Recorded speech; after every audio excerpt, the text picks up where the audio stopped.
This may look like a speaker, but it's actually a microphone. So it's has been taken out of a speaker which looks similar to this, an NS10 monitor. We used the woofer, this is the bottom part of the speaker, and what we did was we went here to the input. There's a red and white input here. We got the three wires in the XLR. There's the ground, the red and the black. We cut off the ground, we attached the red to the red, the black to the white. So we cut off the male part of the XLR there. And here's the female. We used some cable ties to make sure that there was no strain on these delicate solder joints. To hold this in place, because that's the kick drum. If you imagine that blue preamp is kick drum, the mic has to be like this kind of angle right up to it, or in a foot or so. Yeah, so what we did was we got this is used for holding a microphone clip.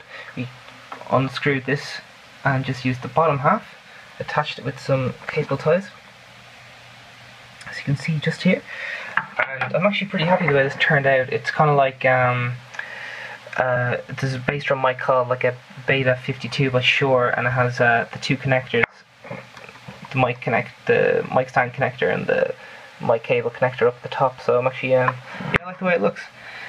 You can buy a similar version to this by Yamaha, but it's like €300. And some people say it doesn't sound as good. This is like the original way that people record SubKicks. So yes, this is actually the second SubKick I've made. This one cost me about €53. Cost me €3 for this little cable, and it cost me €50 for this for the woofer. And you can get the woofer new for €100 off a website like Thomann, or you can get it second hand off, say, eBay, which I did. I got it for €50, including delivery. And yes, as I was saying, this is the second SubKick I've made. The first SubKick I made was an absolute disaster. It was made out of a guitar cab speaker. I think it was like Celestion or something like that. And I put it in a tom because I thought that was what you're meant to do. You're meant to put them in a holder, a tom holder. And there's just some awful standing waves of it. So then I took it out of the tom case. There's a few articles saying why you shouldn't put it, your SubKick inside a tom holder, and it's just to do with the standing waves and stuff getting in your way. Yeah, so this is called like the industry standard of SubKicks. It doesn't look great, but it sounds arguably the best. Yeah, so one of the reasons why this is so popular, first off because it sounds so good compared to just any other speaker. You'd use like a guitar speaker or anything like that. The size of it is gets on well with the size of a 22-inch kick drum. And the other reason is because of this thing which I'm about to show you now, which is off-axis rejection. So what off-axis rejection is the ability to pick up what it's pointed at and reject sounds that it's not pointed at. So I'm just going to click my fingers here. If you just keep your eyes on this dial, it's really jumping. And then if you move it away from it, it's not really jumping so much. So that's a rough example of off-axis rejection. So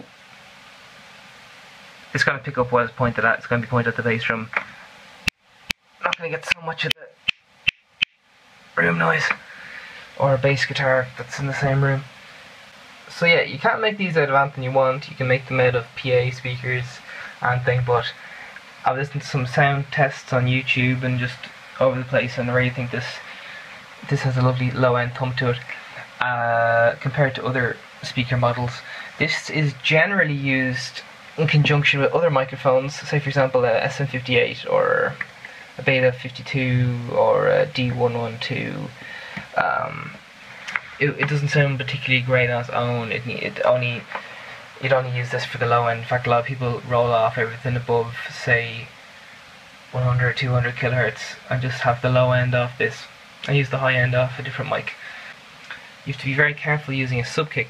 You can easily damage your microphone pre's or just other equipment. So people often incorporate pads, say a 20 dB pad, to avoid the risk of damaging their preamp. So I just have my preamp pretty much not on at all, no gain, and that does the trick for me personally, but just be super careful.